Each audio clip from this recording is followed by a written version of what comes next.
Welcome to the Going Beyond podcast.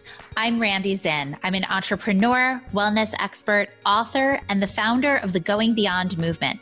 I'm constantly exploring how individuals can make the most impact on a daily basis. And here's what I've learned. Your life is part of the change we want to see in the world. Your life is the movement. The work you do is that drop that causes that ripple effect of positivity. Let today's episode be part of your daily contribution toward change, the investment you make in yourself. Let it be the fuel you need to go beyond. Hi, welcome to the Going Beyond podcast. Thanks for being here with me today. I am really excited about today's interview because it involves a few things that I am personally very intrigued by. And if I know anything about my listeners, you're probably interested too. We tend to be birds of a feather flocking together. I have always been fascinated by, first, astrology. I'm a Libra big time. My birthday was 2 days ago. So I'm kind of feeling like really connected to my vibes right now. But I'm also deeply connected to where mind, body, planetary, productivity, and overall wellness all sync together. And we all know that there's not one answer to how it all syncs together, but there's so many pieces of the puzzle. I love to understand them. Today's guest is, well, she's an expert in many things. I've had the pleasure of knowing her through a variety of my friends and people whose work I love. She hangs with them too. And I have seen her speak a few times at Soul Camp.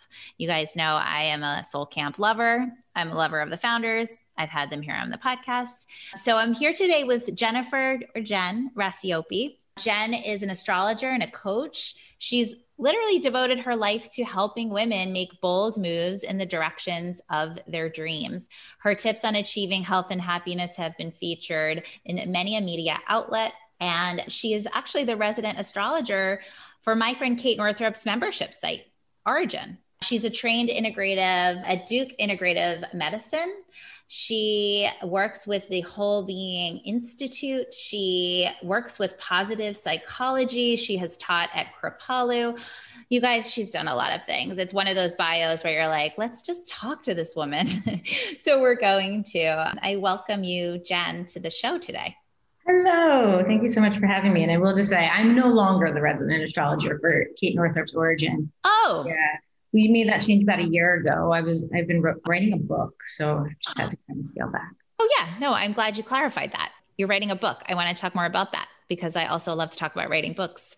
Great. Well, listen, Jenn, I don't want to speak your story because it's actually a really special one. I'd love for you to share it. So tell us a little bit about how you got into this world of empowering women, of stepping deeply into the realm of astrology. Like, where did this begin? Sure. So like so many people on the healing path, my journey began with my own healing crisis, which was so many years ago now. I'm in my early 40s.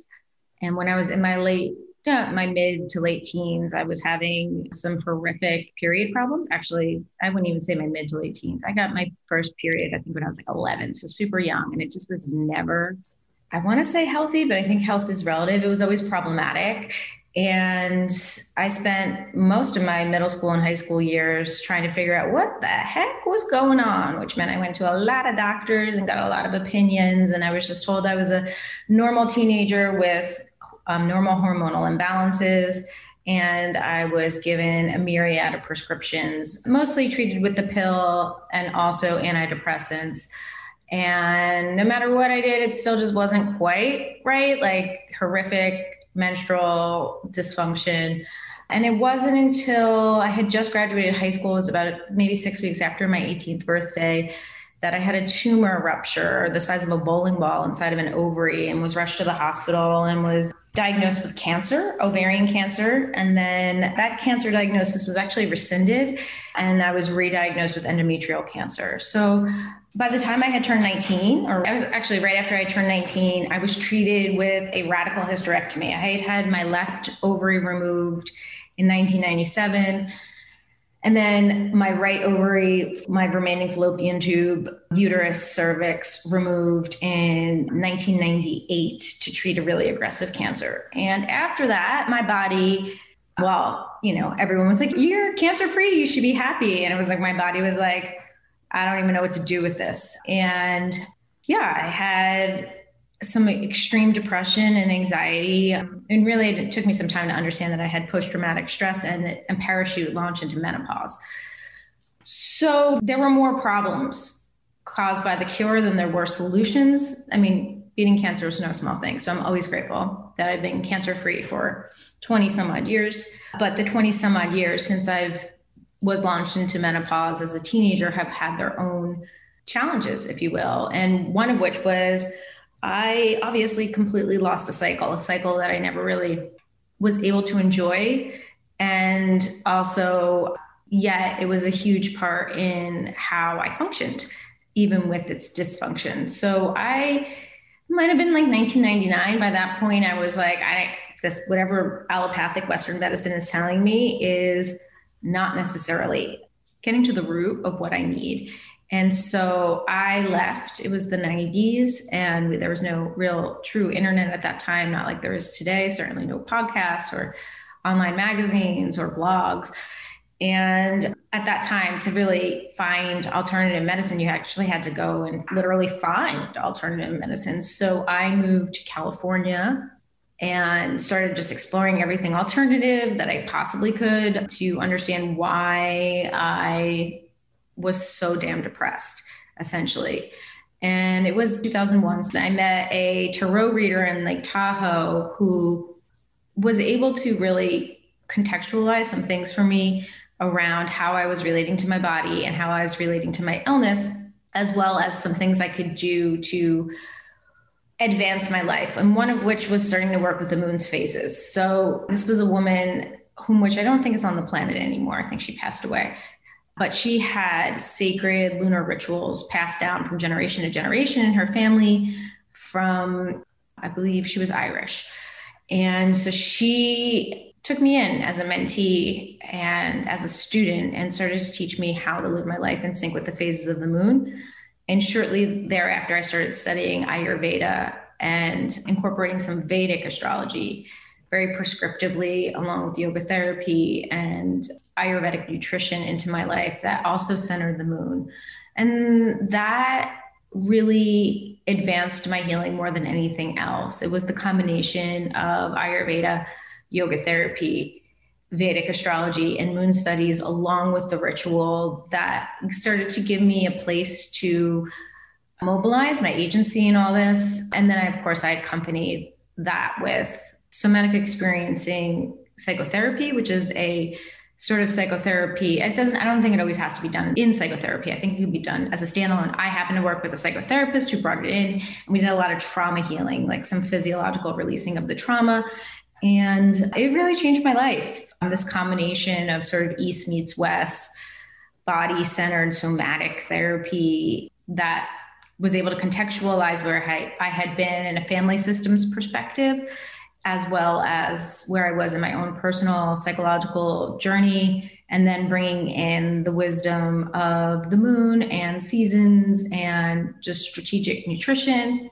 And then, of course, yoga. Yoga was really helpful. A few things I just want to comment back on here and just reflect. First of all, somatic healing just actually, well, as we're recording this week, but let's say a few weeks ago before this episode launches, we have the privilege of having a somatic therapist also on the podcast. So if anyone is more curious about going deeper into that mind-body connection as it pertains to trauma work, this is an episode to listen to with Lou Johnson. Also, Jenn, I mean, I think what's so profound about your story is that, so many of us as now adult women, I'm also in my early 40s, it's like you reflect back on those early years when you first were becoming a woman, those early years of your period, and just starting to familiarize yourself with your physical being. So much of it is beyond what we can even understand. Like we can understand now as we reflect back But to then have this, severed relationship with your cycle, with your womanhood, as we begin to understand it, I mean, really is massive. And then so profound to go back to the cycles that are always happening, the moon, etc., to understand where our female truth can actually sync up. Can you explain just a little bit more about that relationship between the female and the moon and where that began to change things for you? Sure. I just want to take in that whole context. Yeah. Menopause is typically defined as 1 year without a period. So there's a whole cycle that a normal, I shouldn't say normal because there's really no such thing as normal, but a healthy transition into menopause would look like a period where periods would slowly, gradually start to transition and estrogen levels would shift in proportion throughout the process. And of course, perimenopause can be very challenging when that happens more abruptly or is less stable, which is often the case. But in my situation, it was just like, bye, it's just like, see you later. And that's a really difficult transition to not, it happened way too soon in my life. And there are certain developmental things that are, your brain's still developing, your bones are still developing. All these things are estrogen dependent. And that cycle is super important to every other cycle in the body. So for me to have lost a cycle, to be just dropped into an estrogen deficient place in my life and not knowing even what menopause meant. I mean, I knew I couldn't have kids, like that part. I was like, all right, so I guess I won't ever be a mom in a traditional sense.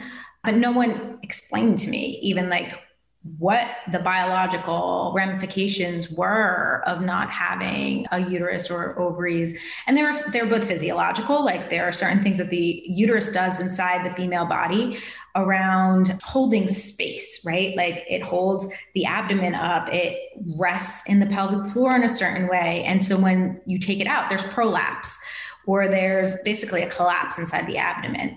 That can happen. It's quite painful. I had to go back to the hospital one occasion because I had scar tissue from all that, just like really won't go into the details, they're kind of gory and gross, but yeah, like an intense physiological reaction.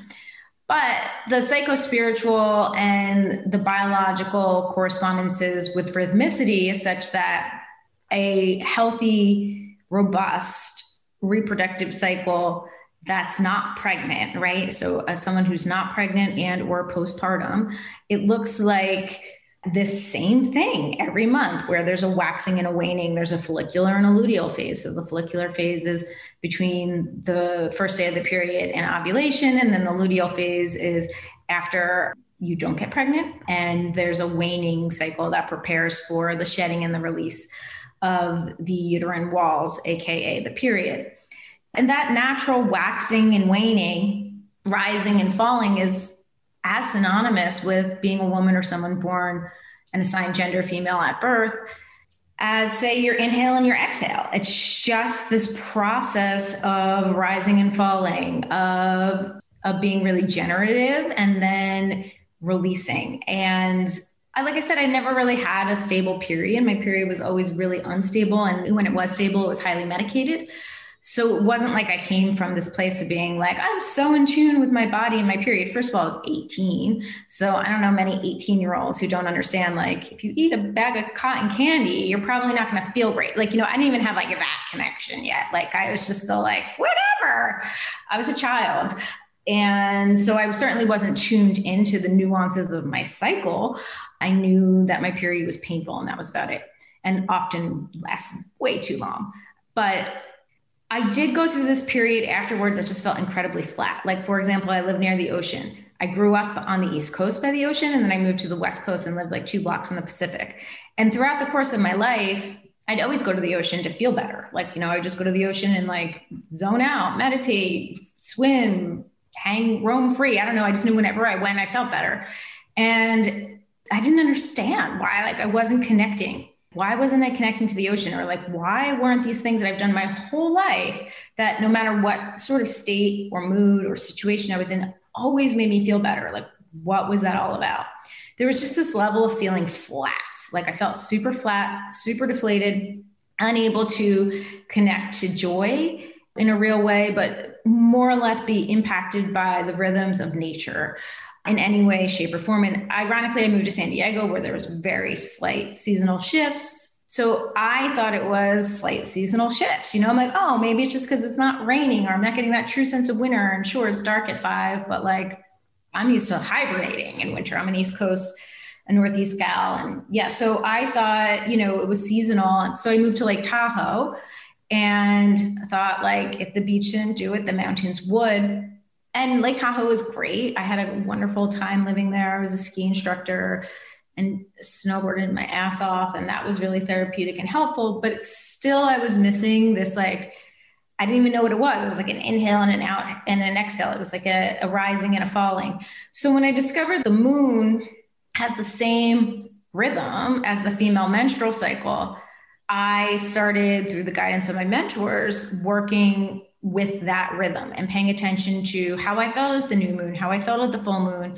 I was doing a lot of conscious creation and basically witchcraft at the time around calling in things with a new moon and letting things go with the full moon, and a lot of spell work and a lot of altar work and a lot of ritual work. And I really attuned myself to what was left, right? Like after I didn't have a period anymore, what was remaining. And I found that there was still, with time and with practice and basically in training myself to the phases of the moon, shifting my phases to mirror the moon and letting the moon mirror my body, that there was incredible resonance. So the moon's phases are new, waxing, full, waning. We can go into that more in depth with like a waxing crescent, a waxing quarter, a waxing gibbous, a full, a waning gibbous, a waning quarter, a waning crescent.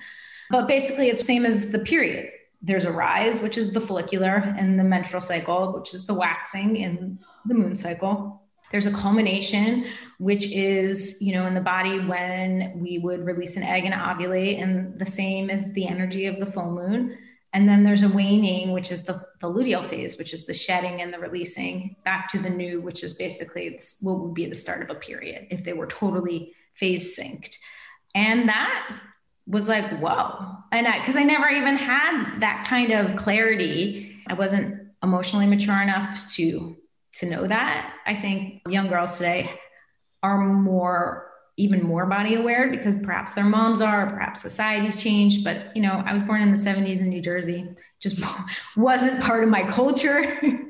And so for me, this was all just brand new and awesome. Wow. It's fascinating. I mean, it reminds me of just this truth that where there is void, there's opportunity to establish new sensitivities and new connections. So I think it's really amazing to hear how you made that discovery through obviously quite a bit of hard work and depth. So, okay, so you started making these connections, and then from there, what began to shape for you? I mean, I was still going through massive anxiety, and I had some pretty significant panic attacks still, and depression. When I moved to San Francisco after Lake Tahoe to finish college, and I got there maybe 3 weeks before 9/11 happened. So it was still like a really chaotic time. I had moved there by myself. I didn't know anyone in the city. I was out of college. I didn't know anyone. I was a transfer in my junior year. And I went to San Francisco State, which is a very urban college. So it's not, and it's, I don't know if the right word is working class, but it was like a very working, like all the students there basically had jobs because it's a state school. So it just attracted people which needed to work. And then also San Francisco is really expensive. So it wasn't a typical college situation. And I was on a shoestring budget. Part of my journey was I financially emancipated myself from my parents to pursue my healing, which meant that like I was making it work with like no money ever. And so for me, I had very real needs around like just basic survival, eating, rent, just the things that I needed to do. And I was really into this idea, and Debbie, my mentor, taught me like really how to work with an abundance mindset around understanding how infinite the universe is and how these cycles of creation govern everything. and how I need not be limited by what I believed was possible for myself financially as a 20 something and no money. So just being in San Francisco was a huge leap of faith. Choosing San Francisco State as my college was a huge leap of faith. I had a lot of other options, but I really wanted to be in San Francisco, and San Francisco State had a creative writing program that I felt really called to study with. So I was there doing my own jam, like really had kind of abandoned the path that, I thought I would take or my parents wanted me to take. And that required a lot of courage and that required a lot of support. And fortunately, by working with these cycles, I don't know, I just found there was like this divine spark of like, I could do this, even as hard as it was and as uncertain as the path was. So a lot of it for me at first was about conjuring and creating things I needed, like an apartment or money or, just basics. And I made friends at college and, all we did was like, I don't know if you were my friend. And at that point where we would hang out in my apartment and do rituals and we would see what we could create, we're like, all right. So we did lots of experiments. There was lots of like anyone who really works in this realm knows that like, it's not so clear. It's a very lawless path. And so we blew ourselves up a few times. Like, we were like, oh, we're going to conjure or create that. And then it'd be like, wow, that's so wild how that did create. But it was like, maybe I should be kinder with my words next time. Or maybe I should be more aware that if I'm calling in this like expanded awareness to really have the container within myself to expand it. So it was weird. I will say it was a very weird time. Weird shit was happening. And it was cool. It was really cool. It was super magical. It was totally bizarre. And then it just hasn't stopped. And that was almost, like I said, 20 years ago. So I don't know. It just hasn't stopped. Because I'm sitting here and I'm like, here we are, two women in our 40s. And I like ask you about your past and we're like talking about how you started, manifesting, creating spells, visions, like all of it, like 20 years ago, 20 plus years ago. But I get it. I get what you're expressing, that it is like at this time that a lot of that energy kind of started to form. And like you say, it's just kept going. Yeah, it hasn't stopped. There hasn't been a lunar cycle I missed or in anything since then that's halted even kind of. That's amazing. I wanted to like very distinctly turn to you. I feel like we've spent a few minutes talking about where this all began for you. Now I kind of want to like jump ahead 20 plus years and be like, okay, Jenn, it's 2020. We know exactly where we are right now. The world is going through so much shift. There's so much intensity. There is this, I would say, for most of us who are really contemplating the point, there's a duality, if not more than dual, about what needs to be shifting versus what feels incredibly difficult or both. But I think the thing that so many people are trying to understand is where they personally sit in the midst of so much shift that we understand is planetary, if not beyond planetary. And I'm so curious to learn from you, both on the basics, like how can we understand the bigger picture here? And if you want to define that as moon or astrology, or, I think our listeners might need a little bit of education, but how do we understand now, what is going on for us personally and on a bigger level from where you sit, from the work you've been doing? Yeah, through the context of astrology. So astrology is basically predicated on the belief as above, so below, and that there are celestial cycles that guide our life. And basically, I wouldn't even say guide our life, that mirror our life, right? And astrology, if anyone's even remotely into astrology, you know the terminology of like, what's your sun sign, what's your moon sign, what's your rising sign? And even what we're talking about here is like working with the moon's phases. But what does that actually mean, right? Your sun sign is the sign that the sun apparently traveled in when you were born from the place on Earth. The moon sign is the sign the moon was in the time you were born. And then your rising sign is what constellation, or actually what sign was on the eastern horizon at the time of your birth. And all three of those cycles have to do with the Earth's planes of motion and the moon's motion around the Earth. So basically, the Earth rotates on its axis every single 24 hours, and then revolves around the sun every once a year. And its rotation on its axis is the daily 24-hour rhythm that our body syncs to, the circadian rhythm. But every 2 hours, there's a different sign on the eastern horizon. So that your rising sign is tied to the rhythm of the daily rotation, whereas your sun sign is tied to where the earth is in respect to the sun in a seasonal position. And then the moon goes around the earth every 29 and a half days, a complete cycle happens. And so the moon's constantly shifting phases and signs. Well, where we are right now really isn't about that, right? Like, it's like these things like, where's the moon today, or what phase the moon's in, or, what sign is on the eastern horizon shifts every 2 hours. So we're not in such micro cycles. But it's important to say that astrology is predicated, the basic sun, moon, and rising astrology is predicated on the geophysical cycles of the earth and the moon. That's all it is, right? We're just looking at where we are in the combination of season, time of day, time of month. And then from there, we understand different aspects of our own psychological, biological, emotional health. But the planets, right, they have their own geophysical cycles. They have their own cosmic rhythms. And when I say planets, I'm talking about the celestial bodies that are beyond Earth, and then take into consideration some things we'll call like minor planets or dwarf planets or centaurs. There's a wild sky out there. But people call astrology the science of the stars. Western astrology is not the science of the stars. It's the science of the Earth's planes of motion in conjunction with some archetypal energies from other planets, and looking at how that all comes together. The constellations actually are not that important in Western astrology, believe it or not. So it's not necessarily about the stars. That said, the planets really matter.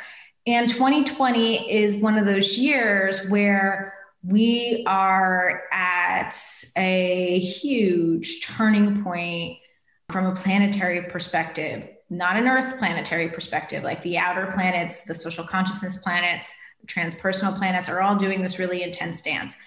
And astrologers have known that 2020 would be a year of crazy tumult for the longest time. I've been studying 2020 in my own personal chart for maybe 7 years, because it's a very intense time in my own life. Like, for example, in 2019, I lived in Brooklyn for quite some time and moved there after I lived in San Francisco, and was able to buy an apartment in Williamsburg, Brooklyn, before Williamsburg, Brooklyn became a very strong hotspot. And it was an apartment that I thought maybe I could keep forever. But I just knew coming into 2020 that it wasn't not the right idea. So for example, I sold my apartment in advance in 2019, a little over a year ago now. And so astrologers have known, this was always going to be a time of craziness.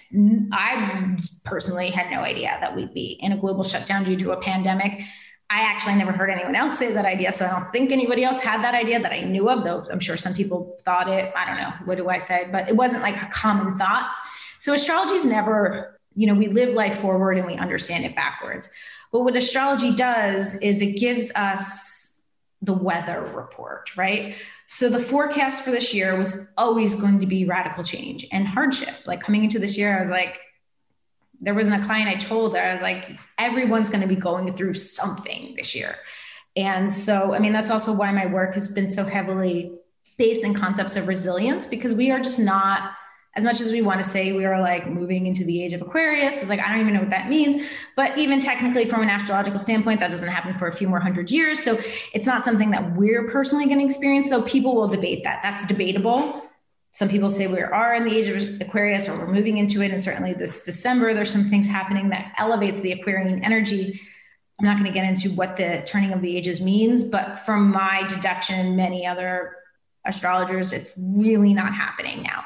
So we are not on the precipice of some utopia.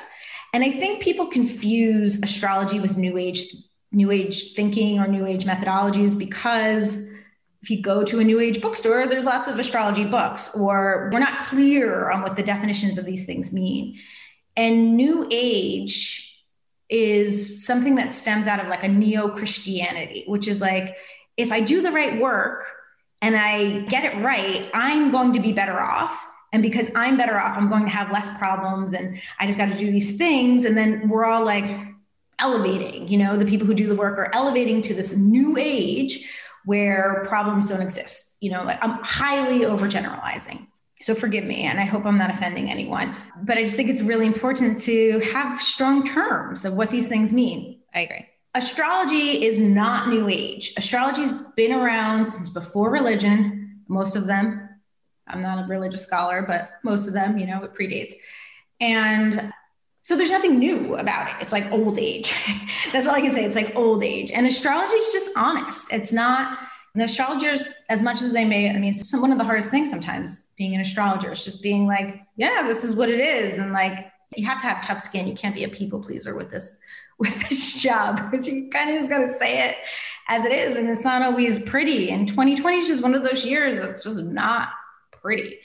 So what's happening is we have a cluster of planets in the sign of Capricorn: Saturn, Pluto, and Jupiter. And Saturn and Pluto conjoined in January. Jupiter and Pluto are conjoining 3 times throughout the year. The third time will be on November 13th. And then Jupiter and Saturn are leaving Capricorn and moving into Aquarius, and they'll have what's known as a great conjunction, or a conjunction on winter solstice or December solstice 2020, which is a really big deal.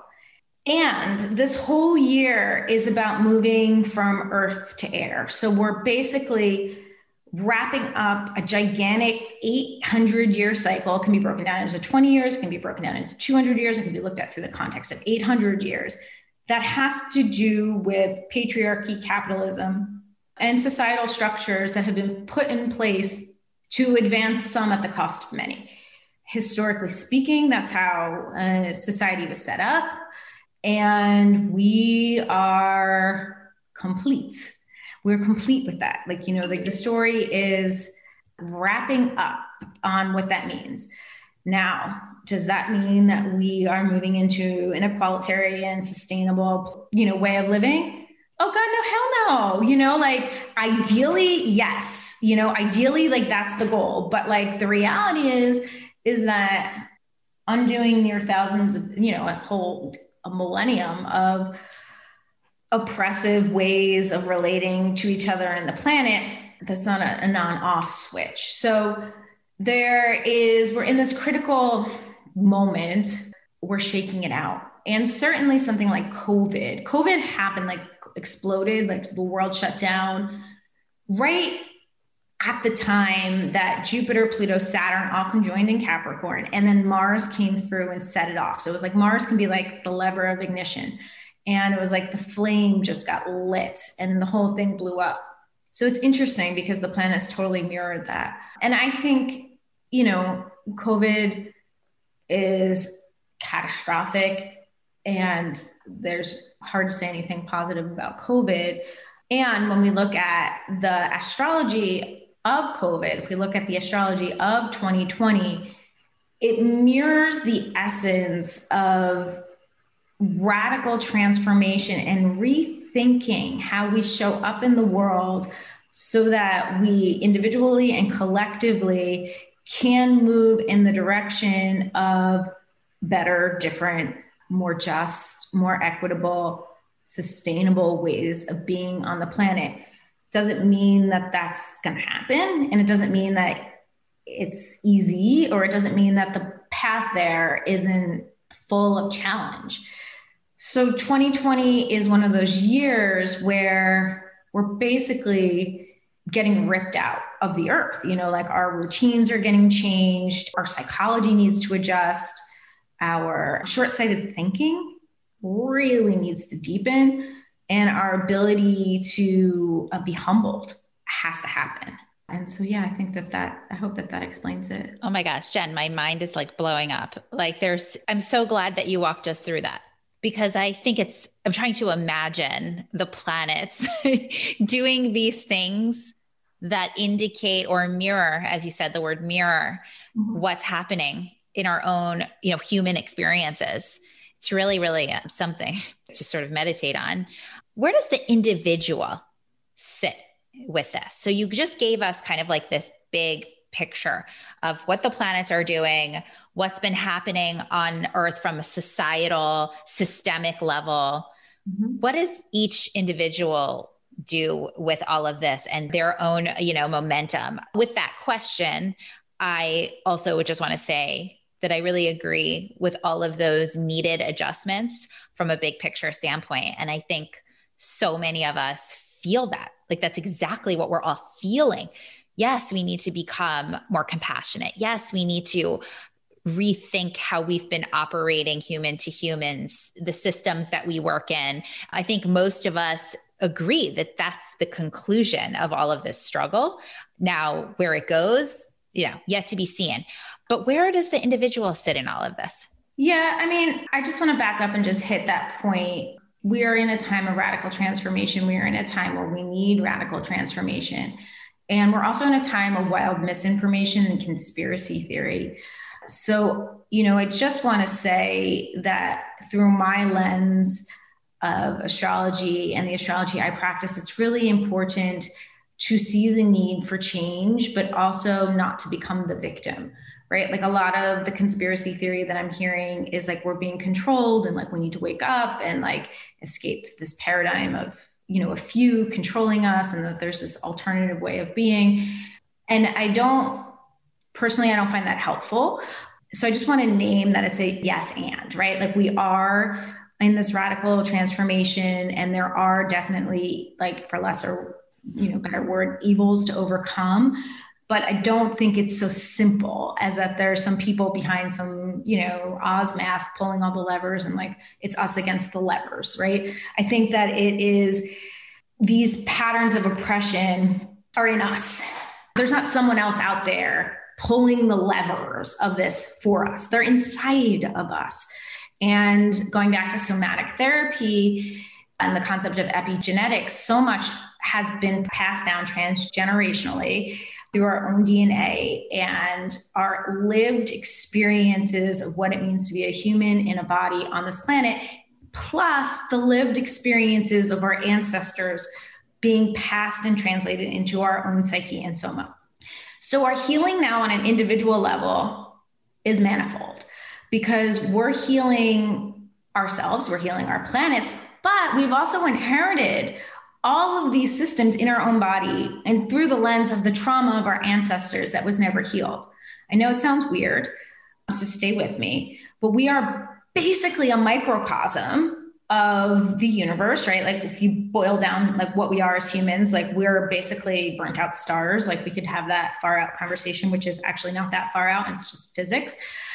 So that's one piece of it. Like we are a part and parcel of the whole, but we are also literal DNA of our ancestors. And every single one of us is born into dynamics that we adapt to and adopt as a means for our own personal survival early on in life. And where we're at right now on an individual level is we need to take radical responsibility for ourselves and for what we inherited, right? Like I know there's a lot of talk right now about privilege, and certainly that's a conversation like around like our inherited privilege and what we do with that, certainly for those who were born in white bodies and of European descent, what we do with our literal privilege, right? But we also have DNA, we have our psyche and soma, and we have to figure out what to do with that.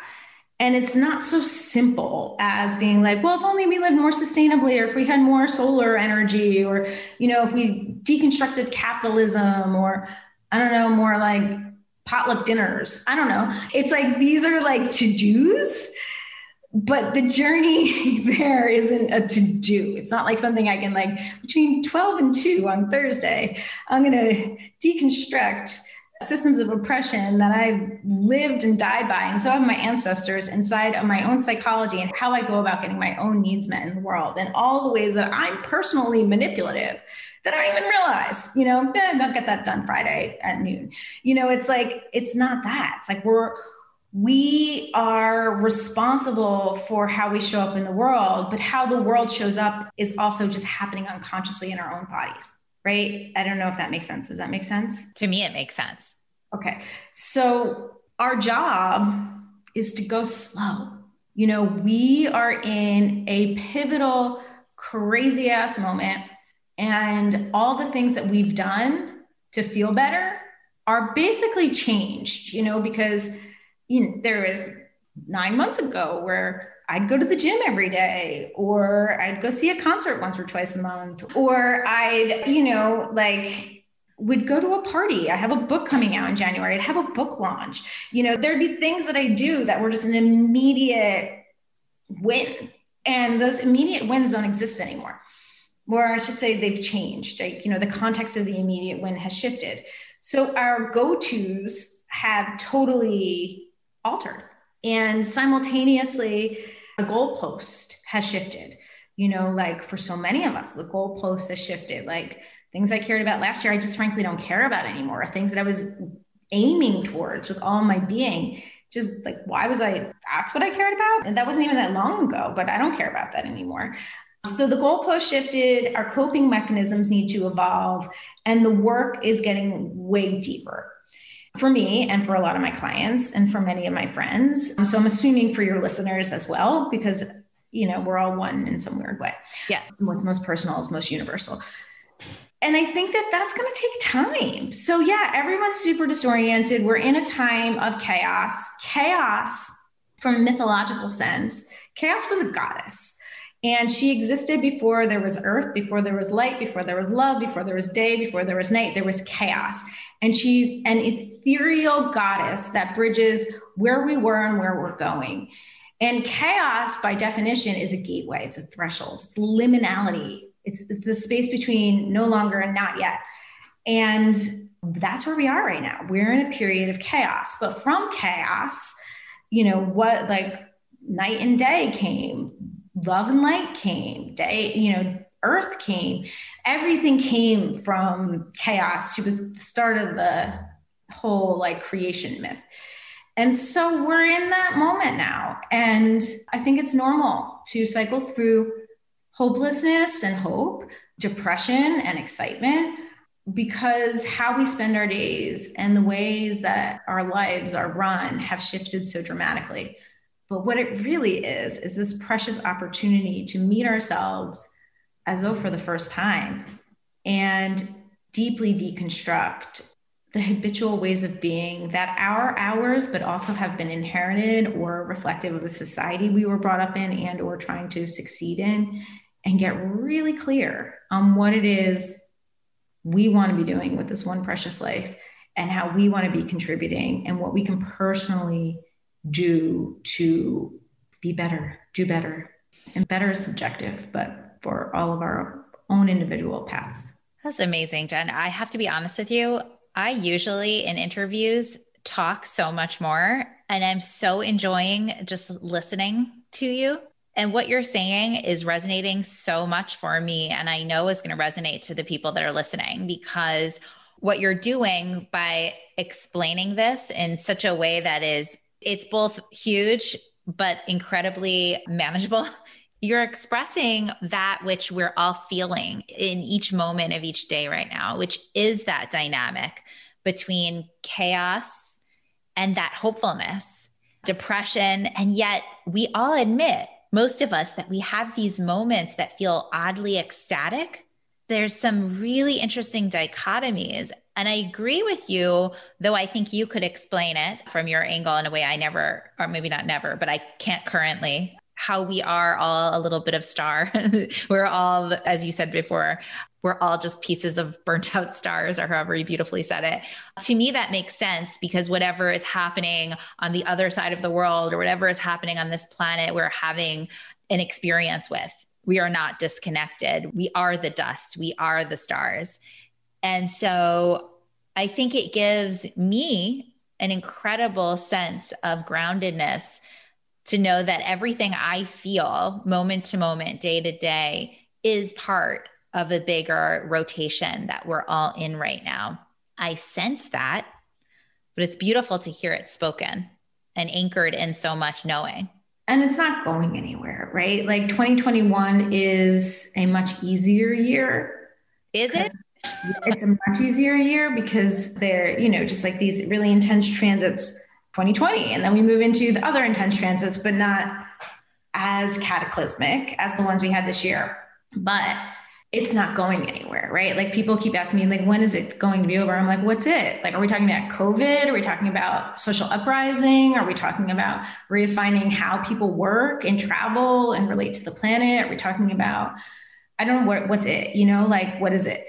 Because we're evolving and there's no going back. It's like when we go back, right? To even go back to my story around cancer, it's like, when we either grow or die, right? And like cancer on a metaphysical level is like, that's what cancer can be. It's a cell that doesn't die. It's a cell that continues to mutate and grow despite it needing to die, right? Like that's how cancer cells metastasize. They just keep proliferating.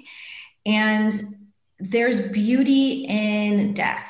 There's beauty in the metaphorical dying. And there's beauty in transformation. So fight to go back to where we were is latching onto something that I think is pretty much doesn't need to be latched onto. So the path is forward and the path is unclear. It's lawless. We don't know. We've never been here before. There's a lot of figuring it out along the way. But yeah. I'm doing so much breathing through this. It's, you know what it is? It's really affirming. And I think if you can view chaos as transformation, and get on that train, then you're part of the change. You're part of the growth, and you're assigning your steps, your work, your family, your whatever that you're creating, cultivating onto that path, onto that train. And it's incredibly empowering. Indeed. And I will also say that, for people in my community, I'm sure for your listeners, we haven't been doing this work to always have like a green juice in a yoga studio and you know what I mean? Like to like feel soothed and pacified within ourselves. Like we've done this work, or we do this work so that we can maintain homeostasis within ourselves when homeostasis doesn't exist outside of ourselves. Right. So like, it's not just like getting on board with like, oh, chaos is transformation. It's like, how do we be in the eye of the storm without becoming the storm?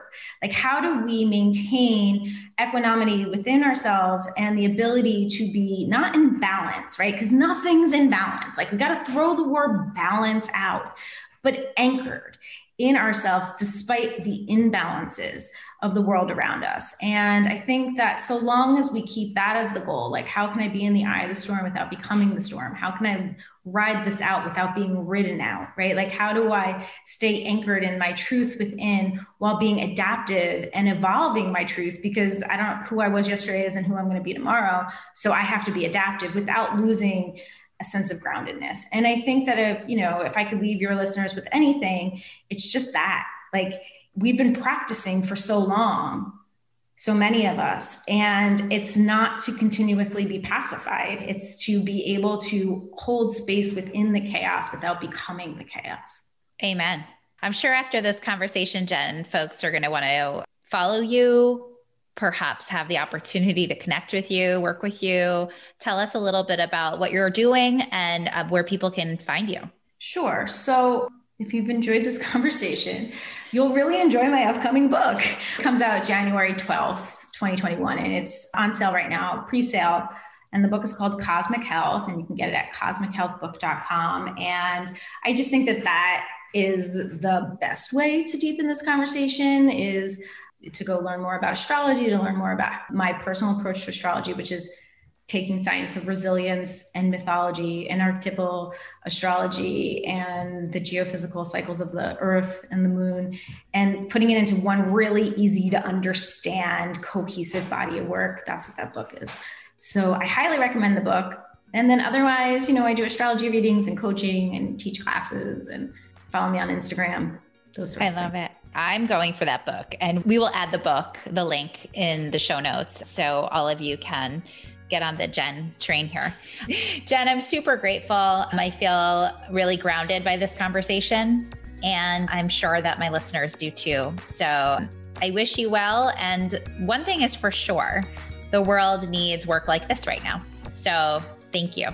Thank you. Thank you so much for having me.